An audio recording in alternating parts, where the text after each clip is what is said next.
Hello again. Continuing on the food theme, I thought I would just mention that we used to have um, rice pudding, sago pudding, as sticky goo stuff, which was actually quite nice though. Um, the rice pudding would have been done in the oven, commonly on a Sunday. I put it right at the bottom of the oven so it had a really thick brown skin on it, which my mother used to love. Nobody else ever saw any of it, as far as I can remember. Um, but I want to talk to you about the other sources of food. The vegetables, a man used to come around with a horse and cart, and we used to get the vegetables from him. Vegetables were not rationed, so that was not a problem not getting them from the. I don't think he sold them in the grocery shop actually. Um, there was a small shop, I suppose you could call it, in the road where Grandma lived, within walking distance from us, but a little bit further than the shop around the corner. Um, it had no shop front; it was just a house from the outside. It had a normal front entrance, but then down the jitty at the back, people used to go to the back as well. You were not allowed to sell food except vegetables, it seems, on a Sunday.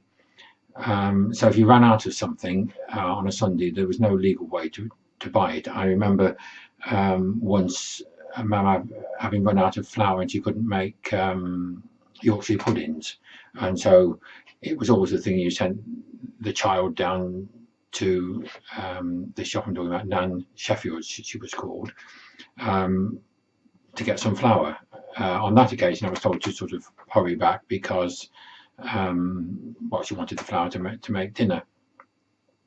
Um, it was a strange thing, a strange place altogether. She was called Nan Sheffield, not because that was her name, but because we were told that anything that you got from there, if ever you were stopped, and I never was, and never knew anybody that ever was stopped and questioned, even on a Sunday, um, you were to say that your mum had sent you to borrow some from your nan's grandma, and so you'd got it from nan's. Um, and the reason, as far as I can tell, that she was called Sheffield was because in the back room she sold a lot of steel items. As steel being associated with, made in Sheffield, as being the highest quality steel. She used to sell sort of special knives, but also axes. A most odd thing. There was sort of a long-handled axe, but the axe head wasn't sort of just tapered like that. If this is the handle end, then it curved towards the handle, just making like a spike facing towards you as you were chopping. Um, People used to come, so I'm told. They used to stop. It was the back entrance could be got to from the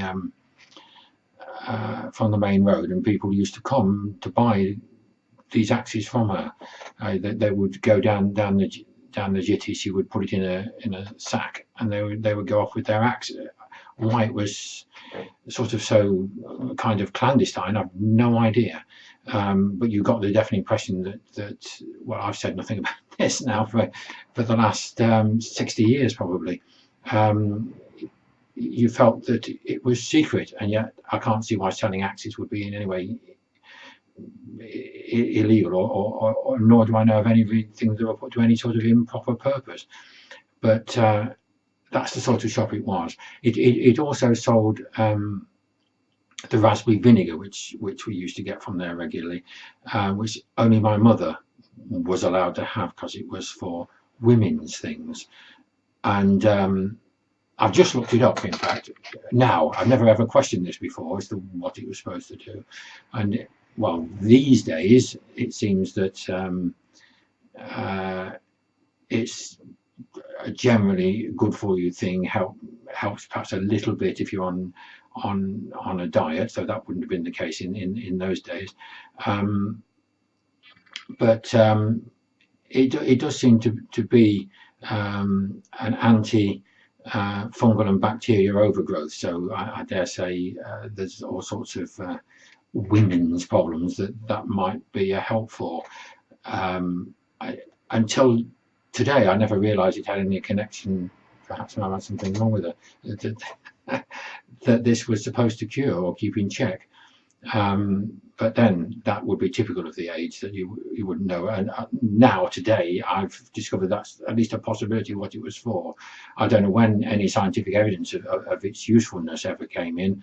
I'm sure it's a carried down piece of information from some ancestor somewhere, or cultural thing, that this was a good thing, and it was sold in her shop, not in the grocery store. So it was well, a thing only for folk and not for other people. I suppose perhaps it's just like to keep it secret. There were other occasions that I've been to Nan Shefield. You were kind of invited as kids to go there if you wanted to. Might sound a bit creepy these days, but it certainly wasn't creepy at the time. You would go in, she'd talk to you and explain various things to you and what was going on, and you'd be given a cup of sweet milky tea and told to sit under the counter while you drank it. On her side of the counter, so you're out of sight of anyone that came in, because they wouldn't want people listening to what they said. And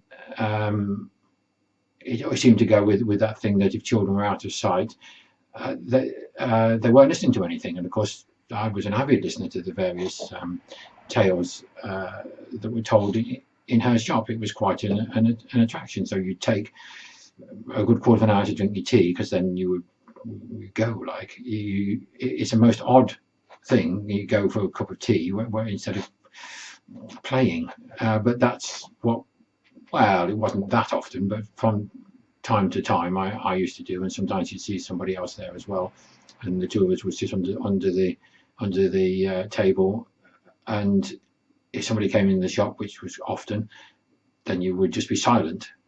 You just knew you had to be silent while you're under there until the person went out again.